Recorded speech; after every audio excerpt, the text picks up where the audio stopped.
कलयुग को सभी युग में से सबसे सर्वश्रेष्ठ क्यों कहा गया है और ऐसा किसने बताया? और कलयुग में सबसे बलवान व्यक्ति किसको माना जाएगा? लेकिन क्या आप जानते कि कलयुग में महाभारत जैसा एक और महायुद्ध भी होने वाला है? तो चलिए जानते हैं इस वीडियो में, तो वीडियो को अंत तक जरूर देखें। दोस्तों, हमारे सनातन धर्म में समय के कालखंडों को 4 युगों में बांटा गया है, सतयुग, त्रेता युग, द्वापर और कलयुग, जिसमें कलयुग को मानव जाति के लिए सबसे शापित युग कहा गया है। कहा तो ये भी जाता है कि जैसे जैसे कलयुग अपने चरम पर पहुंचेगा, हमारे समाज की हालत बद से बदतर होती जाएगी। लेकिन आपको जानकर हैरानी होगी कि प्राचीन समय में एक ऐसे महर्षि भी हुए जिन्होंने कलयुग को सभी युगों में सबसे सर्वश्रेष्ठ युग बताया। दोस्तों, कौन थे वो महर्षि? क्यों उन्होंने कलयुग को सर्वश्रेष्ठ युग बताया और उनके ऐसा कहने के पीछे क्या तर्क था? तो दोस्तों, यहाँ सबसे पहले तो आप ये जान लीजिए कि हम जिस महर्षि की बात कर रहे हैं उनका नाम है महर्षि वेदव्यास। उन्होंने ही कलयुग को सभी युगों में सर्वश्रेष्ठ युग बताया है। कथा के अनुसार एक बार ऋषियों की सभा में चर्चा हो रही थी कि कौन सा युग सर्वश्रेष्ठ है। कोई सतयुग, कोई त्रेता, तो कोई द्वापर को श्रेष्ठ बता रहा था। जिसके बाद सभी ऋषिगणों ने मिलकर समाधान के लिए महर्षि वेदव्यास के पास गए। जब सभी ऋषिगण महर्षि वेदव्यास की कुटिया के समीप पहुंचे तो उन्होंने देखा कि महर्षि व्यास जी गंगा में डुबकी लगाकर ध्यान कर रहे। कुछ समय बाद महर्षि व्यास ध्यान से उठकर जल में खड़े हो गए और फिर उन्होंने जल में डुबकी मारी और ऊपर आने पर युगों में कलयुग, वर्ण में शुद्ध और इंसानों में स्त्री श्रेष्ठ है, ऐसा जपने लगे। महर्षि को ऐसा करते हुए देख यहाँ ऋषिगण कुछ समझ पाते उससे पहले ही व्यास जी फिर डुबकी मारते हैं और ऊपर आकर कहने लगे, शुद्ध तुम श्रेष्ठ हो और तुम ही धन्य हो। अब सभी ऋषिगण एक दूसरे की तरफ आश्चर्य से देखने लगे और महर्षि व्यास के इस व्यवहार पर आश्चर्यचकित होकर आपस में बात करते हुए कहने लगे कि अब तक तो हम लोगों ने सुना था कि युगों में कलयुग श्रापित युग है और जातियों में ब्राह्मण ही श्रेष्ठ है, तो फिर व्यास जी ये कौन सा मंत्र जाप रहे? सर्वे ऋषि इसी पर सोच विचार कर रहे थे।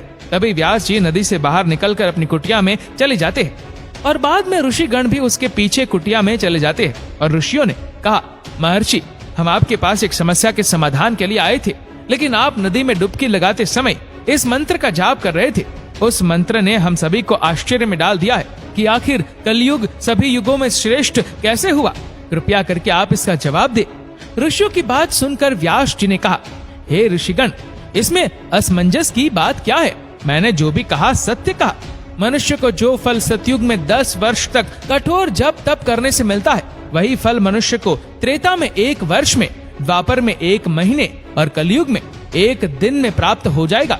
इसी तरह जो फल सतयुग में त्याग, त्रेता में यज्ञ, द्वापर में देवार्चन से प्राप्त होता है, वही फल कलयुग में मनुष्य प्रभु के भक्ति और कीर्तन मात्र से प्राप्त कर लेगा। दरअसल कलयुग को ये वरदान प्राप्त है कि कलयुग में केवल श्री हरि का नाम जपने मात्र से जीव का कल्याण सुनिश्चित है। उसे मुक्ति के लिए अन्य किसी भी साधन की आवश्यकता नहीं है। इसी वजह से मैंने कलयुग को श्रेष्ठ कहा।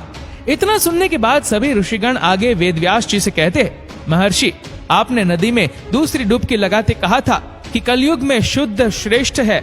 आखिर ये संभव कैसे है? समाज का सबसे निम्न वर्ण श्रेष्ठ कैसे हो सकता है?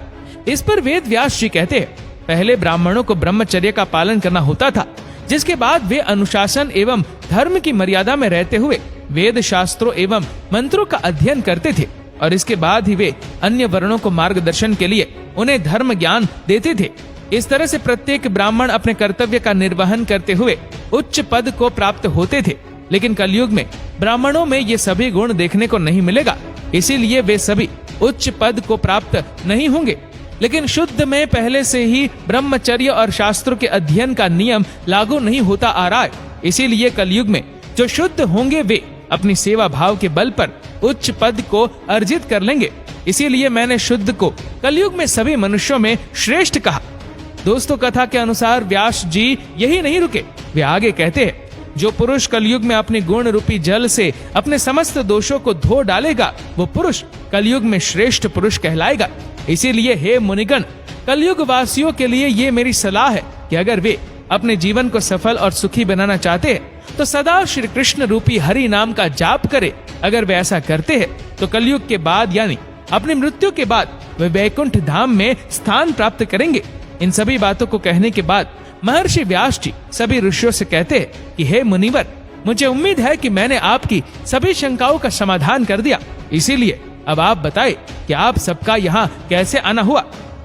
इस पर सभी ऋषियों ने एक स्वर में कहा, हे महर्षि, हम यहाँ आज इस शंका को लेकर आपके पास आए थे, वो आपकी कृपा से अब दूर हो गई है। ऋषियों के मुख से ये बात सुनकर व्यास जी अब मुस्कुराने लगते हैं।